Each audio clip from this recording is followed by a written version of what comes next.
The fluorescent lights hummed their endless electric dirge as Katie Morrison pushed through the glass doors of Cedar Creek Medical at 10:19 p.m., 17 minutes before her shift officially began. The parking lot behind her smelled like hot asphalt and diesel exhaust from the ambulance bay. She kept her eyes on the tile floor as she moved through the lobby, shoulders slightly rounded, the posture of someone who'd learned long ago that smallness was safer than visibility. Her scrubs were navy blue, plain, unmarked. Her badge clipped at chest level read simply, K. Morrison, RN, Night Shift, ICU. Nothing more. Nothing that would draw attention. Dr. Pierce stood at the nursing station near the medication dispensary, reviewing charts with the kind of deliberate slowness that broadcasted his importance. He was a tall man, the kind who'd played tennis in prep school and never quite lost the lean athleticism of inherited privilege. His white coat fit like a second skin made of money. His watch caught the fluorescent light every time he turned a page. He looked up as Katie approached the station, his eyes tracking her the way a predator tracks movement it doesn't yet recognize as threat. She felt the weight of his attention but didn't meet it. Instead, she collected the night shift assignments from the rack, her hand steady, her breathing unchanged. Morrison. His voice came smooth as cologne. You're the quiet one from the morgue shift. Katie kept her eyes on the assignment board. ICU, doctor. 3 months. Her Georgia accent softened the words, made them sound deferential, harmless. This was the voice she used. The one that fit the character she'd become. 3 months of perfect charting. No complaints. No drama. He said it like he was reading a medical record, clinical and dispassionate. I appreciate that. This hospital runs on discretion. On nurses who understand their lane. He smiled. It wasn't a warm smile. It was the smile of a man explaining why the rules apply to everyone except him. Tonight you're assigned to the colonel's care. New admission. VIP status. I trust that won't be a problem. No problem, doctor. She still hadn't looked at him directly. The angle of her face suggested interest only in the assignment board, in the logistics of her night ahead. But her mind was already moving ahead to the medication rooms, to the records, to the discrepancies she'd begun to notice in the past week's billing reports. The colonel was a different kind of problem. She found his chart at 11:23 p.m., spread across the medication room counter where she could read it undisturbed. Colonel Brendan Morrison, no relation, according to the intake form, though Katie's mouth had gone tight when she'd read his name 3 days ago during the coded hospital message about his vehicle rollover at Fort Benning. 48-year-old infantry officer, 2 combat tours in Baghdad, 3 Purple Hearts, stationed in Georgia for the last 7 years. The kind of officer who'd sent his junior enlisted troops through her field surgical tent in 2009 and 2010, the one she'd stitched back together in the 3 hours between IED attacks. She'd read his name on casualty lists. Seen him in reports about Fort Benning command structure. Never expected to see him admitted to a civilian hospital on a Tuesday night with a rolled ankle and a minor concussion. The billing statement clipped to his chart told a different story. Katie's index finger traced the line items with the precision of someone reading a bomb schematic. 3 MRI scans billed over 4 consecutive days. The dates were there, October 14th, October 16th, October 18th. The charge codes were pristine. Each one flagged as emergency diagnostic imaging, neurological protocol with a code that suggested they'd been authorized by radiology. The amounts were exact. $4,800 per scan. $14,400 total for tests that would make sense for a moderate head injury, the kind that required monitoring, the kind that insurance companies authorized without question. The problem was simple. The imaging log, the actual record of what the radiology department had performed, showed only 1 MRI. October 16th. Ordered and completed. Filed in the system with the proper documentation, the technician signatures, the radiologist's read notes. 2 scans were phantom entries. Billable procedures that had never happened. Katie opened her notes app on her personal phone, not the hospital device, never the hospital device, and photographed the billing page. The image came out crisp, Clinical evidence. She added it to the encrypted file she'd been building for 3 months, since the night she'd noticed the first discrepancy on a Medicare patient's file. Since she'd started cross-referencing the billing department's charges against the actual imaging logs. Since she'd realized the pattern wasn't random billing errors. It was systematic. Methodical. The kind of fraud that required someone with access to both the billing system and the authority to make it look legitimate. Someone like Dr. Pierce, who approved all non-emergency imaging authorizations. She closed the phone. Her hands hadn't shaken. Her breathing hadn't changed. The trembling wasn't fear. It was restraint, the weight of knowing something that would cost people their careers, their freedom, their ability to harm again. She'd carried heavier knowledge in Baghdad. She'd carried the names of soldiers who died waiting for the one helicopter that could save them. She could carry this. The medication room door opened. Dr. Pierce stepped inside with the casual authority of someone who believed private spaces bent to his will. The smell of his cologne filled the small room instantly, expensive, aggressive, designed to announce his presence before he spoke. Katie didn't jump. Her hands remained steady on the chart. She turned, meeting his eyes for exactly 2 seconds before looking away, a gesture of deference that cost her nothing. "Something I can help you find, Doctor."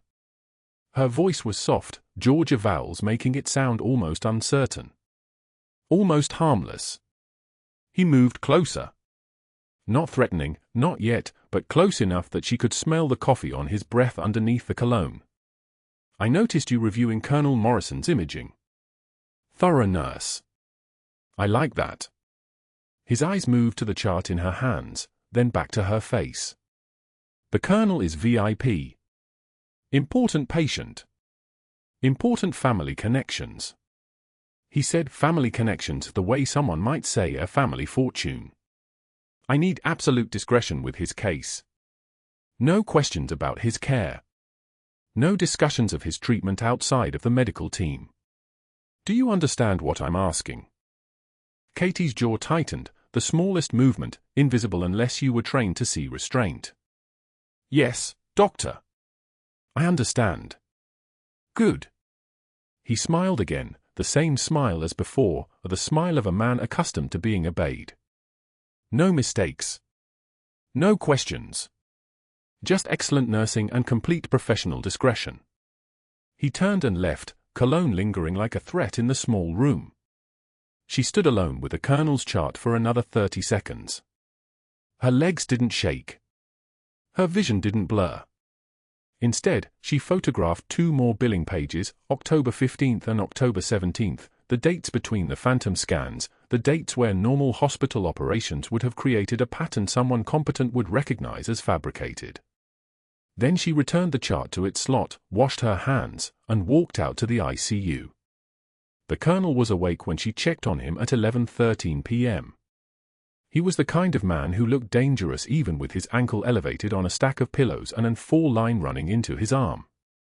His eyes tracked her as she moved through the room, checking the monitors, recording the vitals, moving through the choreography of night shift nursing with the efficiency of someone who'd done this thousands of times.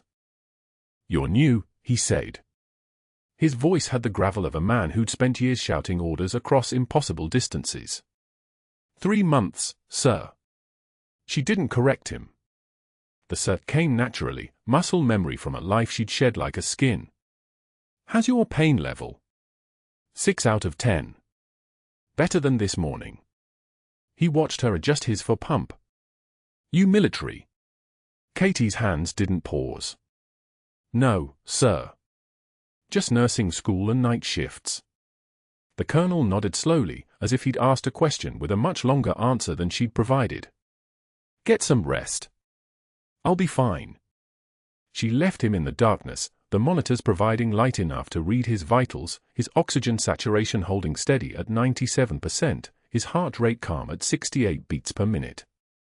He was healed enough to notice things. That was a problem.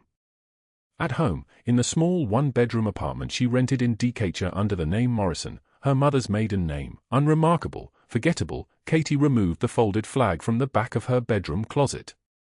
It was small, compact, the way flags are folded by people who understand ceremony.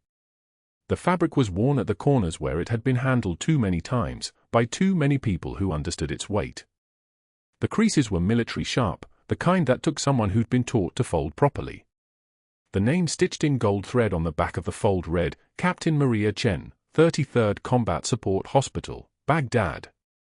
Katie had held Maria's hand while an IED took everything below her ribs. Had whispered to her that the helicopter was coming, that she was going to make it, that the flight time to Landstuhl was 2 hours and the surgeons there could work miracles. Maria had died on the stretcher before the rotors finished spinning up. Katie had been the one to close her eyes. The one to fold the flag at the funeral, 3 years later, the one to accept it from the honor guard on a November afternoon that smelled like wet Georgia pine and loss. She placed the flag on her nightstand, where she could see it from her bed. The name of the man whose career she'd been tracking for 3 months was embroidered into every decision she made now. Every photograph she took. Every billing discrepancy she documented. Every moment she kept her eyes down and her voice soft and her hands steady. The flag was a reminder of what happened when people looked away to protect themselves. Katie wasn't going to look away.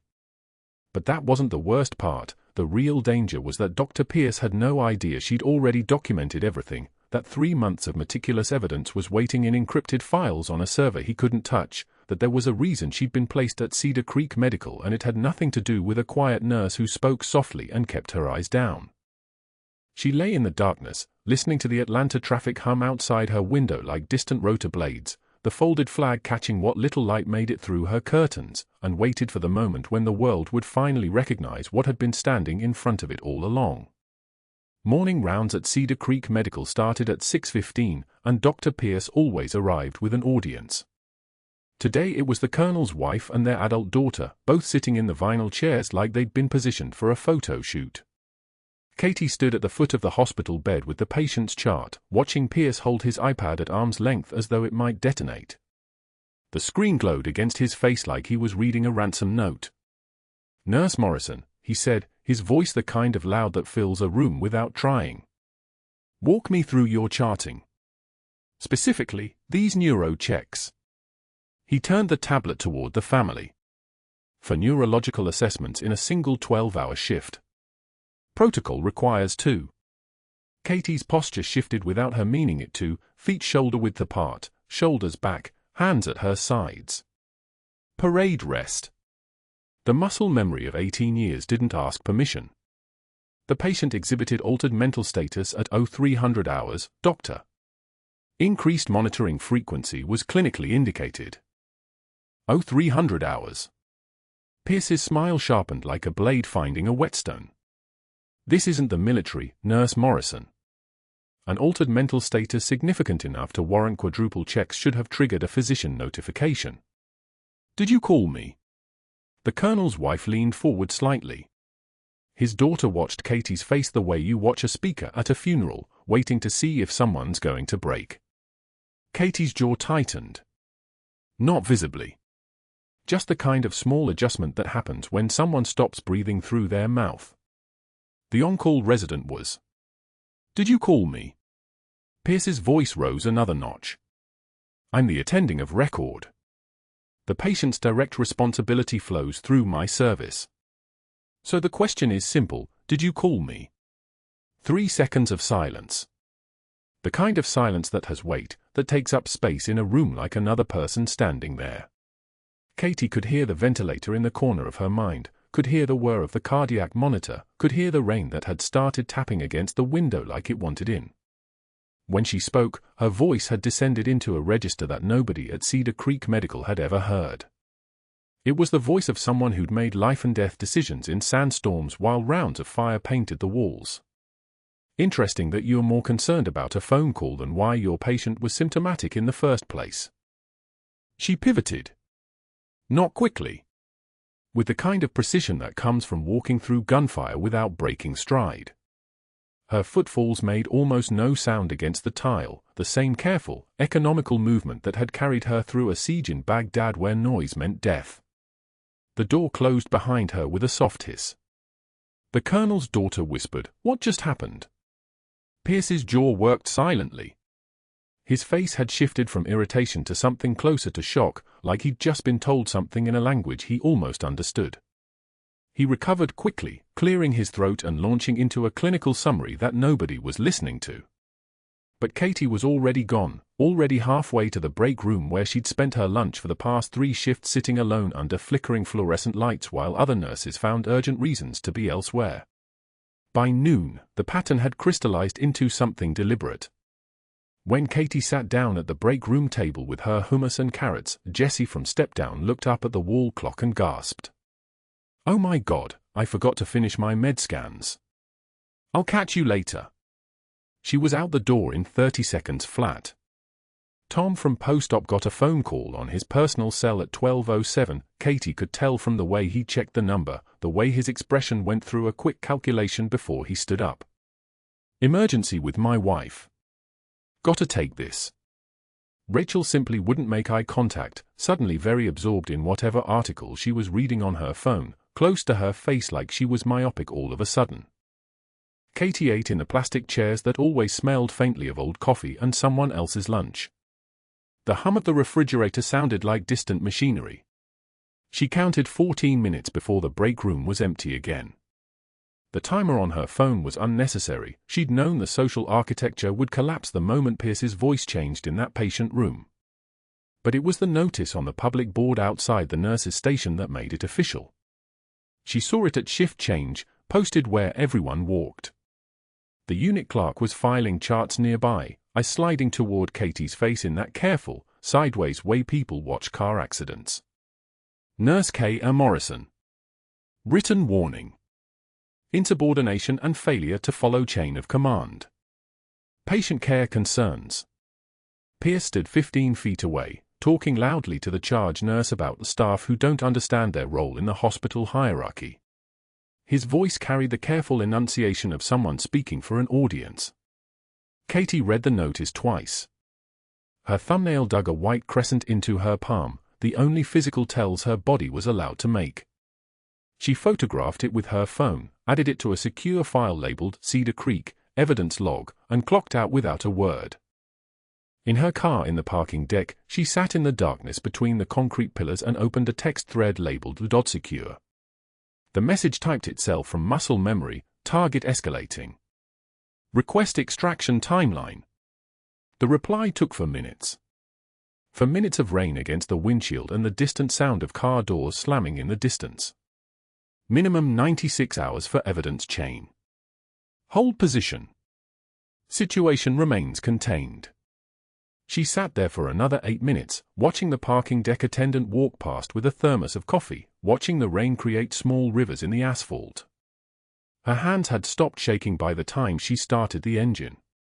Hands that had held arterial bleeds together with gauze and determination, hands that had performed chest compressions on soldiers whose names she'd memorized and whose faces she still saw when she closed her eyes. Those hands didn't tremble. Not anymore. Not for a man like Pierce. She drove to pick up her 17-year-old son Brendan from rock practice, listening to the radio without hearing it, thinking about the text that had come through at 0347 this morning from a blocked number. The colonel had been admitted through the ER with a vehicle accident sustained during his morning PT run. Vehicle accident. Code for something the official report wouldn't explain, something that required a trauma consult and blood work and imaging that showed nothing wrong and everything wrong at the same time. Katie didn't know the colonel before he'd become Brendan's commanding officer. She only knew what her son had told her in scattered sentences during rare phone calls, that the colonel had kept his unit together through 2 deployments, that he'd made calls that saved lives, that when Brendan's best friend Maria Chen didn't come back from Sanjin Valley, the colonel had been the one standing in the rain during the memorial while Brendan fell apart. That was when she'd gotten the folded flag. That was when she'd understood why she'd been sent here. Brendan was waiting outside the ROTC facility in his dress uniform, backpack slung over one shoulder, looking every inch like the soldier he was going to become. He climbed into the passenger seat without speaking, the communication style of military families, where words were secondary to presence. Katie drove them home through the Atlanta traffic while he stared out the window and she stared at the road ahead, both of them sitting with the knowledge that something was about to break open. Her next shift started at 1900 hours. She arrived 30 minutes early, checked the assignment board, and found her name listed on medical surgical floor instead of ICU. Pierce's handwriting on the assignment list. No explanation. No reason. Just a line drawn through her name in the place where she'd been for 8 months and a new line drawn somewhere else, somewhere away from the colonel's room on the ICU. She said nothing. Just took the patient list and started her rounds, her voice the soft, deferential voice of the quiet nurse everyone thought they knew. She checked for sites and medication rates and made notes in the electronic medical record with the careful precision of someone documenting her own evidence. The board had tried to move her away from the truth. They'd moved her right toward something worse. At 2:48 a.m., the code bell shattered the medical surgical floor like breaking glass. The overhead speaker crackled, "Code blue, ICU, room 347. Code blue, ICU, room 347. That wasn't a code. That was a death sentence. The assignment board at Cedar Creek Medical changed at 3:11 a.m., when the night shift was at its thinnest and no one was watching closely enough. Katie saw it immediately when she clocked in, her name scraped off the ICU rotation and rewritten in Dr. Pierce's careful handwriting on the medical surgical floor. Not a request. A reassignment. The kind that separates a nurse from a patient she's protecting. The kind that moves her 5 floors away from Colonel Morrison's monitored bed and straight into the path of 43 post-op patients who needed wound checks and pain management, none of whom had phantom billing on their charts. She stood in front of the laminated board for exactly 4 seconds. For seconds to let the decision crystallize. For seconds to understand that Pierce wasn't just eliminating her access, he was broadcasting it. Everyone who read that board would know he'd moved her. Everyone would know why. The fluorescent lights overhead cast everything in that pale institutional white, washing out color, washing out humanity, leaving only the bare facts, your name, your assignment, your exile. Katie pulled her phone from her pocket and photographed the board anyway. Evidence. Then she stepped away and walked toward the medical surgical floor, her badge clipped to her scrubs moving with each heartbeat like a metronome counting down. By 4:15 a.m., the incident report was already in the system. Dr. Pierce submitted it from his office, using the hospital's secure portal, copying the chief nursing officer and 2 administrative supervisors. Katie Morrison, RN. Date of incident, previous shift. Charge, improper charting and boundary violation with VIP patient. The report described her documentation of enhanced monitoring on Colonel Morrison as outside the scope of standard nursing practice and suggested she was developing an inappropriate emotional attachment to a patient. He used language carefully, nothing provably false, but everything carefully calibrated to damage. The report read like concern for patient welfare. It read like a doctor protecting the institution. It didn't read like sabotage. That was the skill. That was the competence before the meltdown. Katie was moving through pre-op checks on the medical surgical floor when her phone buzzed. A secure message from her DOD handler, 3 words. Status unchanged. Hold position. She erased it immediately and returned the phone to her pocket, her hand steady as she continued checking for sites and monitoring post-operative pain levels. The patients on this floor didn't know she was a combat surgeon. They didn't know she'd performed emergency cricothyrotomies in convoy ambushes. They saw a quiet nurse with soft hands and a deferred manner who moved through their rooms efficiently and spoke in whispers. Pain was data. Fear was manageable. She documented everything, vitals, drainage, patient responses, and said nothing about the reassignment or the incident report accumulating allies while she worked. By 6:22 a.m., Dr. Pierce had already made the first call. Martin Chen answered on the second ring. They'd known each other since Pierce's early days at Cedar Creek, back when Chen was climbing the board of trustees and Pierce was establishing himself as competent, connected, worth knowing. There had been a situation once, Chen's nephew, surgical error, patient outcome less than ideal. Pierce had helped bury that particular file, buried it deep, made sure the credentialing committee didn't look too closely. Martin Chen had never forgotten a favor. Neither had Pierce. Martin, I'm concerned about something, Pierce's voice carried that careful tone of reluctant disclosure, the voice of someone uncomfortable bringing up problems but doing it anyway because it was the right thing. "We have a nurse on the night shift, Katie Morrison, ICU trained but recently assigned to MedSurg. She's been practicing outside her scope, making clinical decisions that go beyond standard nursing protocols. On a VIP patient, actually. Colonel Morrison. I'm wondering if there are credentialing concerns here. Possibly psychiatric indicators. She's developed what looks like an inappropriate emotional attachment." Martin Chen made sympathetic noises. He listened to Pierce describe Katie's behavior in carefully selected detail, her questions about billing, her extra monitoring of a single patient, her unusual focus on chart documentation. By the time Pierce finished, Martin Chen was already thinking about committee meetings and formal reviews. By the time the call ended, Martin Chen had agreed to flag the situation with the credentialing committee before their next meeting. He also had Pierce's number on a piece of paper ready to call back if there were any questions about Katie Morrison's employment history or her access to hospital systems. That wasn't the worst part. By 7:48 a.m., Amanda Wright was opening a file with Katie's name on it. Amanda ran the hospital's investigation unit, a position that depended entirely on Pierce's recommendations for which cases deserved her time. Over the past 3 years, Pierce had sent her investigating fraud, researching employee misconduct, digging into records. Each investigation he directed had resulted in referral fees paid to his consulting company. Each file solved by Amanda Wright meant money in Pierce's offshore account. She was competent and hungry and utterly dependent on his patronage.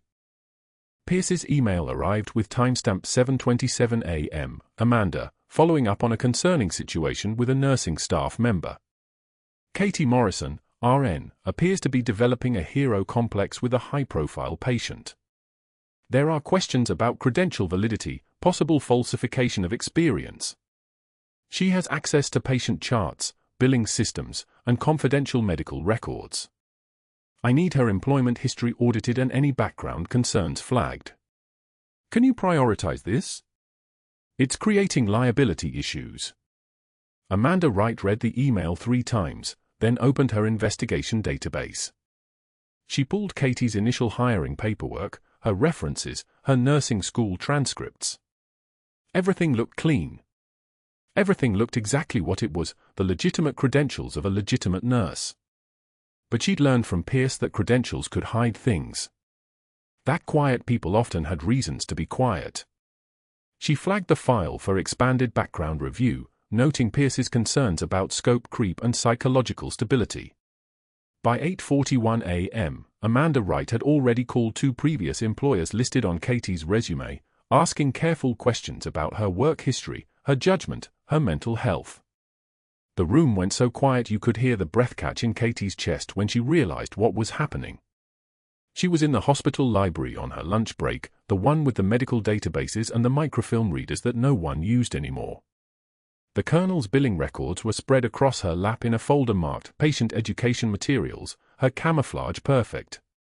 She'd cross-referenced his charges against 17 other veteran patients in the Cedar Creek system, all of them with VA insurance, all of them with TRICARE supplements that bypassed pre-authorization checks, all of them with procedures billed but never performed. The pattern was so clean you could operate in it. MRI services, $2,400 each. CT imaging, $1,800 each. Physical therapy consultations, $600 per session. Phantom procedures, phantom charges, phantom patients, or rather, real patients whose real medical conditions were being used as justification for billing services they never received. The total crossed $427,000. Katie had been uploading encrypted files to her secure contact, a handler she'd been communicating with through the hospital's guest Wi-Fi since her first week at Cedar Creek Medical, using a Pentagon-issued device disguised as a standard smartphone. She was cross-referencing Medicaid numbers against discharge summaries when her phone rang. Not her personal phone, her hospital extension, routed through the main switchboard, coming from the chief nursing officer's office. The voice was professional and cool. "Katie, this is the CNO's assistant." Chief Nursing Officer Chen wants to meet with you regarding your clinical judgment and scope of practice. Can you come to her office at 10 a.m.? Katie closed her eyes. 10 a.m. was 3 hours away. 10 a.m. was when every nursing supervisor would be available. 10 a.m. was not the time Pierce chose for someone he wanted to help. She thought about Maria Chen, not the chief nursing officer, but her namesake, Sergeant Maria Chen, whose dog tag she'd carried through 17 months of deployment in Baghdad. Maria had been rotating out of Fallujah on Katie's final convoy run, the one with the IED strike that killed 3 other Marines instantly. Katie and Maria had been in the second vehicle, the one that flipped and burned, and they'd crawled toward each other through the wreckage because that's what you do when you're the only 2 left breathing. The folded flag from that convoy was still in Katie's locker at Cedar Creek Medical, faded, creased, carrying the weight of what happened when you looked the wrong way to protect yourself. Yes, Katie said into the phone. I'll be there. She ended the call and opened her secure messaging app. Typed, cover breaking. CNO summoned me. Recommend immediate escalation. The response came back inside 90 seconds, hold position. Maintain cover. Do not deviate from assigned routine.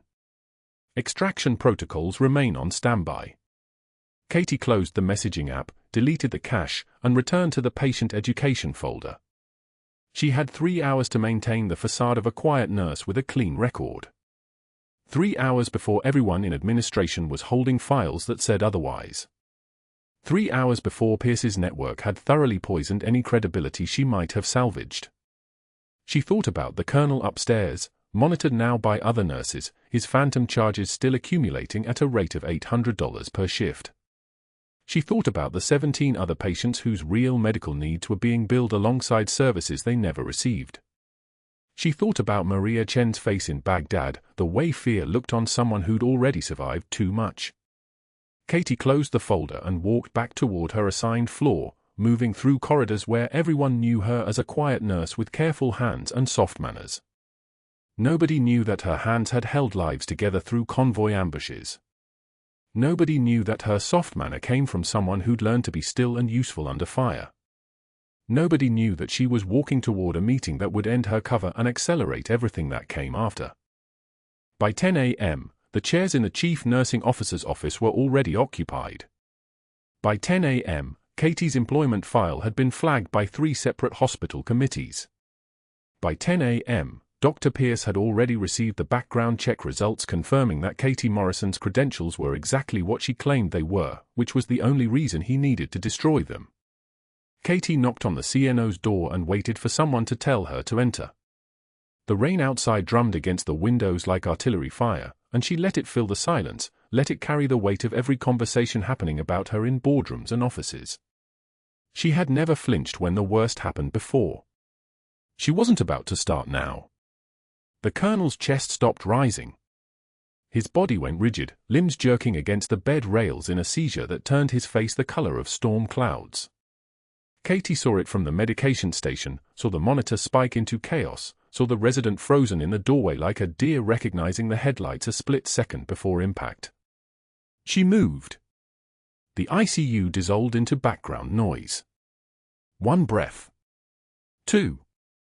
Her hands were already moving as she crossed the room, already reaching for the emergency cart, already knowing what the resident's paralyzed stare meant: no airway. No oxygen. 70 seconds of this and brain damage started writing itself into the future. She didn't ask permission. She didn't request the resident step aside.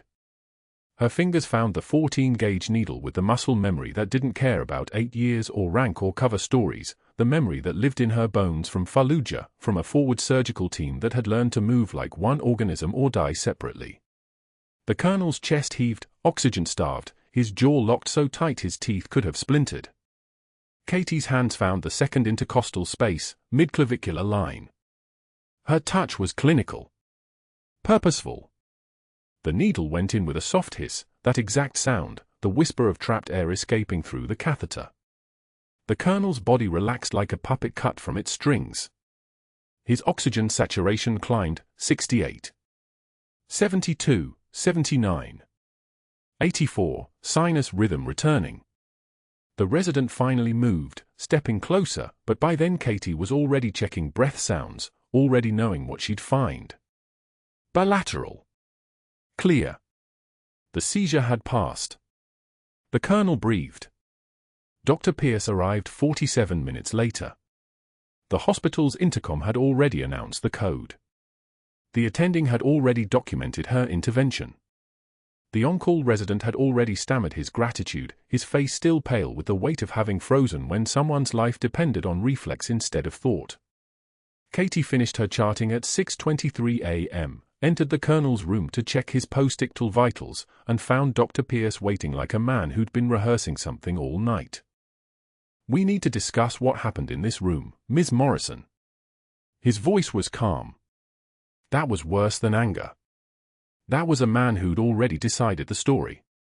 The patient seized. Tension pneumothorax developed. Needle decompression resolved it. Katie's tone matched his, flat, clinical, the kind of voice that belongs in documentation, not conversation. Her hands remained steady as she adjusted the fall line. His oxygen sat is stable. Blood pressure normalized. Vitals within normal limits. What you performed was a procedure outside your scope of practice. Pierce stepped closer, his shadow falling across the colonel's bed like a stain. That's practicing medicine without a license, Ms. Morrison. That's a serious accusation. That's termination. Katie didn't respond. She didn't defend herself. She simply finished checking the medication drip and turned to face him with the kind of eye contact that made junior doctors flinch. 3 seconds of silence. Then she spoke. "Interesting that you're terminating the nurse who saved your VIP patient's life instead of asking why your resident froze." Pierce's neck flushed crimson. He didn't answer her. He just turned and left, moving like a man who'd just been handed something he could actually use. The chief nursing officer summoned her at 9:19 a.m. Not a request. An email marked urgent. Katie knew what was coming. She'd known it the moment she pressed that needle through the colonel's ribs, known that saving a life and preserving her cover operated on different timelines, and she'd chosen the timeline where people breathed. Some choices made themselves. The CNO's office smelled like expensive coffee and document leather. Dr. Pierce was already seated when Katie arrived, his folder thick with printed evidence, his expression the particular satisfaction of a man watching dominoes fall exactly as he'd arranged them.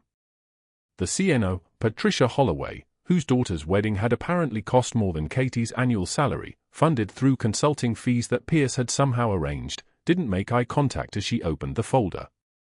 Practicing medicine without a license, Pierce read, his voice carrying the weight of rehearsal.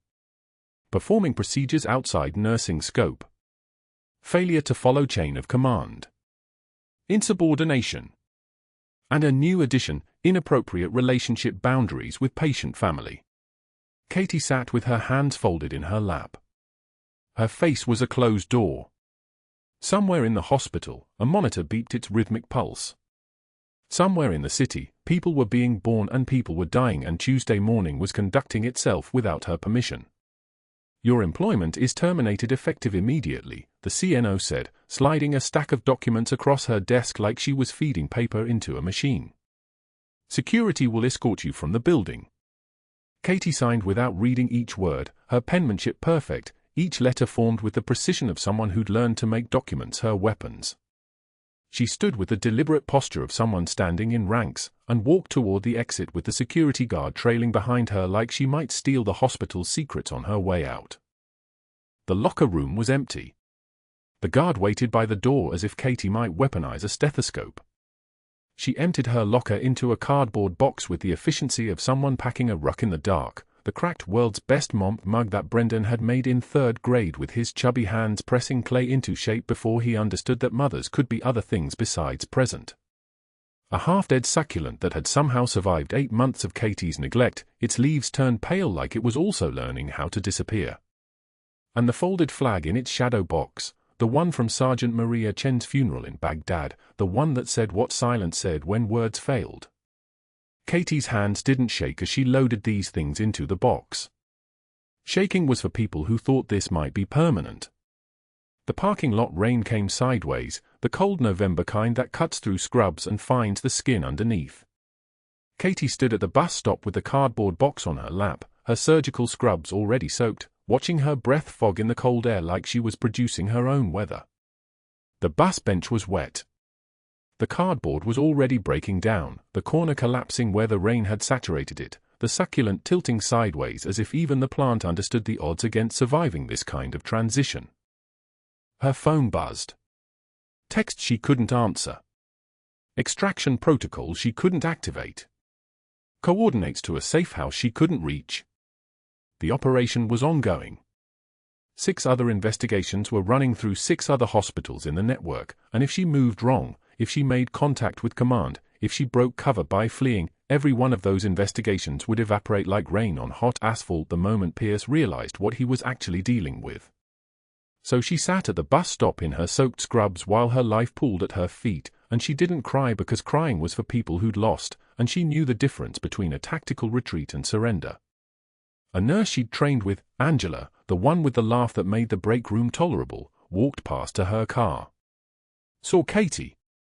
Looked away with the practiced speed of someone learning how to be invisible to the fired. The message was clear, association with Katie Morrison was now contagious. The 11:56 p.m. bus splashed past the stop without stopping. Katie was on the wrong route. She'd have to walk 12 blocks to the transit hub, carrying a cardboard box that was disintegrating with every step, watching people hurry past her like she was already a ghost. But that wasn't the worst part. That wasn't even close to the worst part. Her phone rang at 12:03 a.m. Brendan. Her 17-year-old son. His voice was sharp with that particular panic that only comes when a kid realizes his mother isn't where she's supposed to be. Mom, where are you? I'm at the hospital. I brought your stuff. There was noise behind him, the background hum of Cedar Creek's main lobby, where people were supposed to get well, where secrets were supposed to stay buried until they died of natural causes. Katie's stomach dropped through the wet pavement. What stuff? Brendan, go home. I'm bringing them now. Your medals. She hung up. She ran. 12 blocks in rain that was turning to sleet, her scrubs plastered to her skin, her boots splashing through puddles that reflected the orange glow of Atlanta's streetlights. The cardboard box disintegrated somewhere around Block 9. The succulent, the mug, the letter she'd written to Maria 23 years ago and never sent, all of it scattered on the wet sidewalk like evidence. But Brendan was at Cedar Creek. Brendan was holding something that should have stayed hidden. Brendan was about to blow open every firewall between Katie Morrison and Captain Katie Morrison, between the quiet nurse and the woman who'd learned to save lives in a language that violence understood. She burst through Cedar Creek's main entrance at 8:23 a.m., drenched and breathing hard, and found a crowd gathered in the lobby like something had just shattered the morning open. Brendan stood in the center with a shadow box held high, his rocked dress uniform soaked through, his voice breaking as he shouted loud enough to stop the lobby cold, "My mom was fired for saving a man's life and you need to see who she really is." Katie pushed through the crowd.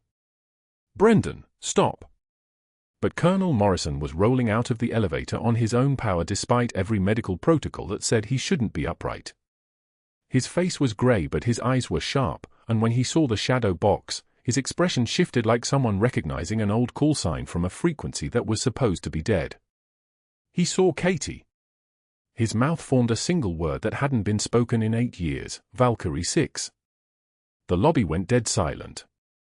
A Marine gunnery sergeant visiting wounded personnel in the VA wing stepped forward, eyes locked on the shadow box, and began reading in a voice trained to carry across parade grounds, Captain Katie Morrison, United States Army Special Forces, Medical Corps. For conspicuous gallantry and intrepidity in action against enemy forces during combat operations in Baghdad. Katie's face went white. Dr. Pierce pushed through the crowd. "This is highly irregular. We have patient privacy."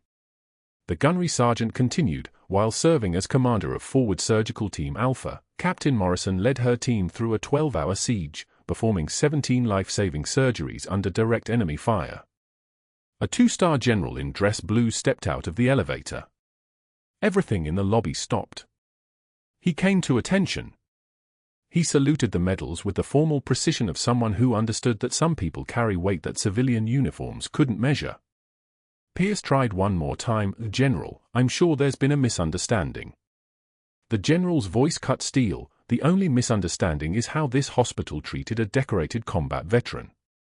The lobby doors opened. Two men in dark suits and a woman in navy dress whites entered like they'd been waiting for exactly this moment. The woman spoke with the authority of someone reading a court order. "I'm looking for Nightingale 7 Actual." Katie closed her eyes. Pierce's face drained from red to white in the span of a single breath. "Captain Morrison has been operating under Department of Defense authorization investigating medical fraud affecting service members and veterans," the Navy officer announced to the crowd. "This hospital is now a federal crime scene." Behind the intake desk, the IT administrator, a Marine with an EGA tattoo visible on his forearm, stepped forward holding a thumb drive like evidence. He handed it to the Navy officer without saying a word. "Dr. Pierce has been deleting security footage and billing records for 3 days. I saved everything." Pierce backed toward the exit. The general blocked his path without moving a muscle. Just stood there. Just stood there and let the weight of rank and consequence settle into the space between them like gravity. Katie's phone stopped buzzing. She was home. The next morning, Brendan burst through Cedar Creek Medical's main entrance carrying a shadow box of medals and ribbons, his 17-year-old voice cutting through the lobby like a siren. "Mom, they need to see these." Not a question. Not a request. The volume stopped conversations mid-sentence. Hospital visitors turned. Staff froze. A mother doesn't get called out that way by her own son unless something seismic has shifted, and Brendan Morrison, who'd been raised to respect authority, to speak in measured tones, to never embarrass his family, was shouting in a hospital lobby because some part of him understood that secrets were eating his mother alive. Katie arrived behind him, still in borrowed scrubs, her face unreadable as glacier stone. Brendan thrust the shadow box toward her. She didn't take it. Instead, she looked at her son with something close to resignation, the way a soldier looks at an order they've known was coming. What happened next didn't just silence the room. It changed Cedar Creek Medical forever. Colonel Brendan Morrison, still in his hospital bed, still recovering from the pneumothorax that Katie's hands had fixed, heard the shouting and pulled himself upright against every instinct his healing body screamed. Nurses rushed to steady him. He waved them off with the authority of a man who'd spent 2 decades ignoring pain and followed his ears toward the commotion. When he saw Katie standing in the lobby, saw Brendan holding military decorations, his eyes narrowed with the recognition of someone who'd just solved a puzzle he didn't know he was looking at. "Valkyrie 6, he whispered. Not a question. A confirmation. The words found Katie across 30 feet of hospital tile, and she closed her eyes for exactly 1 second, the kind of second that contains entire wars. That was the last time anyone called her just a nurse. A Marine gunnery sergeant visiting 2 doors down, recovering from a shoulder reconstruction, heard the name and understood immediately what call signs meant. He moved toward the gathering crowd with the gait of a man who'd earned the right to know things. When Brendan opened the shadow box, he saw it first, the silver star with its distinct ribbon pattern, and he read the citation aloud because some truths demand to be spoken into existence. Captain Katie Morrison, for conspicuous gallantry under fire while leading a combat surgical team through a 12-hour siege in the Jolan district of Fallujah.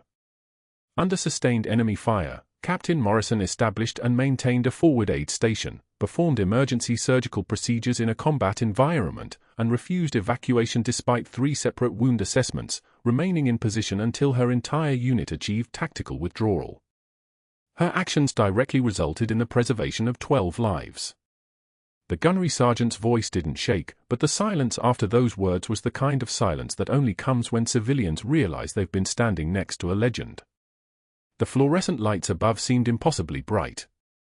Someone's coffee cup sat abandoned on a side table, still steaming. That was when the 2-star general walked in. He was visiting wounded personnel on the VA wing, a routine hospital visit, nothing remarkable, when he heard the citation being read. General James Halloway came from the elevator with the kind of presence that made the air pressure change, that made orderlies straighten and nurses grip their clipboards tighter. His dress uniform carried ribbons that matched Katie's in pattern but exceeded hers in quantity, the kind of medals a general earns by being exactly the kind of commander who recognizes exactly the kind of soldier Katie Morrison was. Dr. Pierce, who'd been hovering at the edge of the crowd, tried to move forward with an explanation forming on his lips. This is highly irregular, the patient should be resting, we need to remove these civilians from the ICU ward, but General Halloway turned to him with a look that froze every word mid-throat. Not anger. Something colder.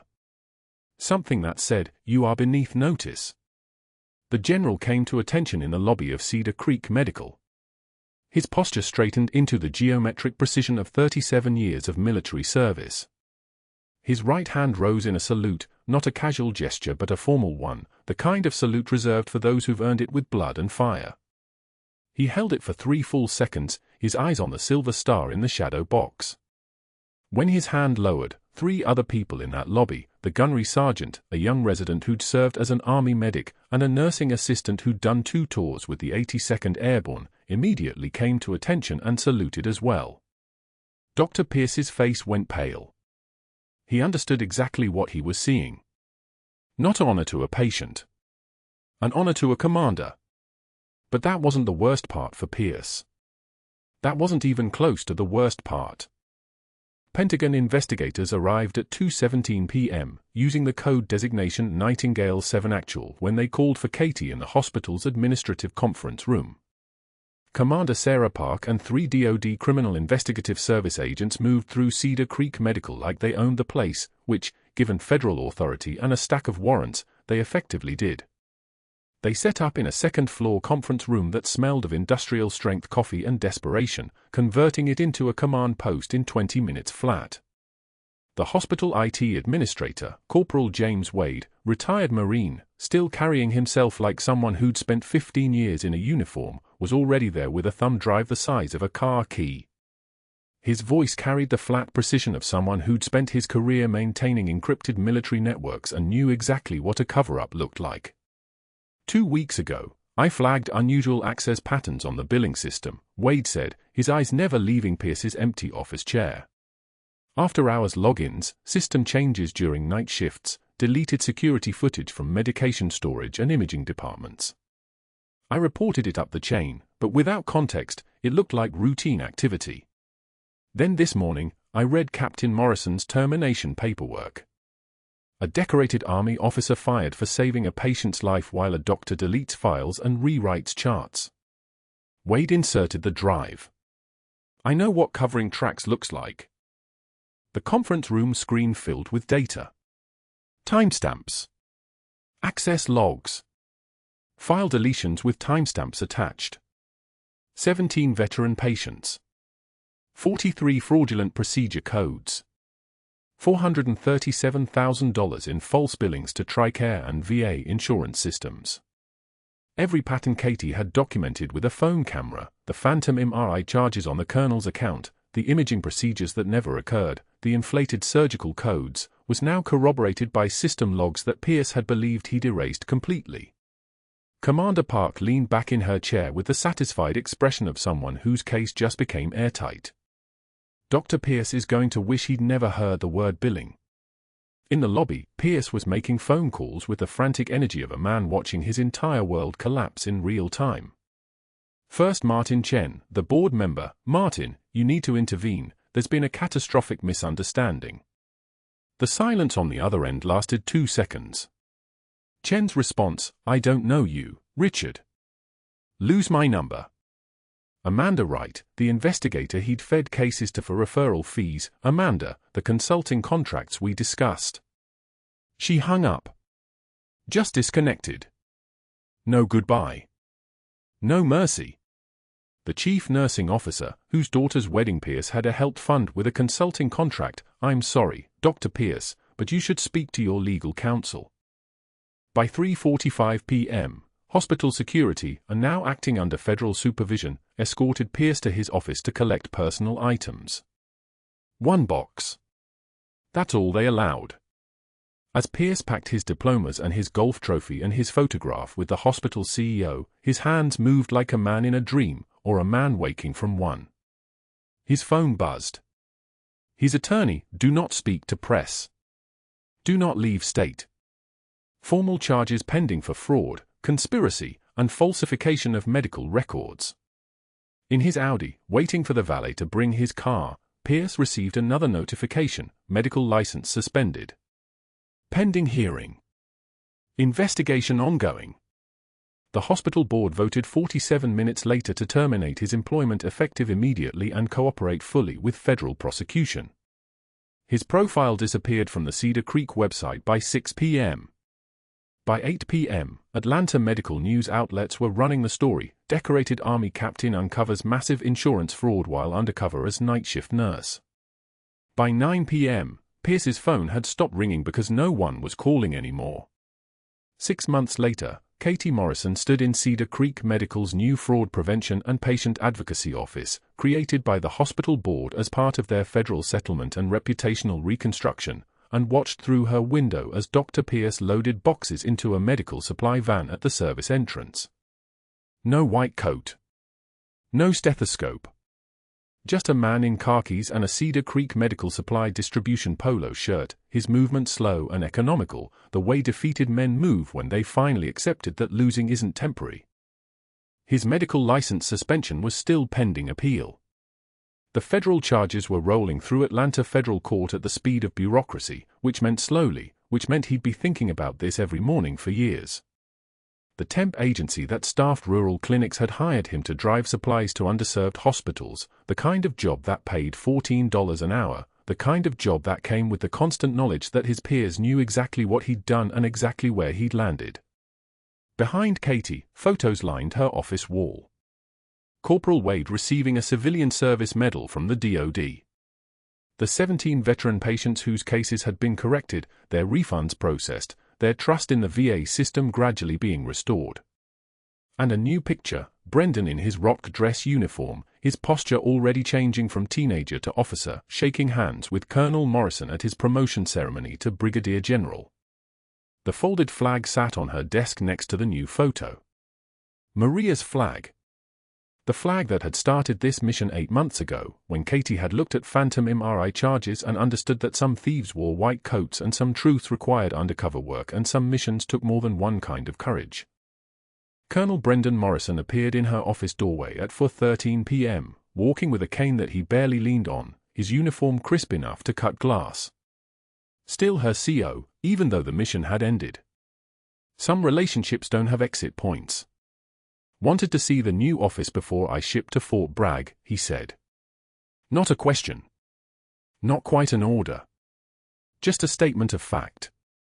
Katie turned from the window where Pierce was closing the van doors. "You didn't have to come, sir. A commander always checks on their medic. Besides, I wanted to thank you properly."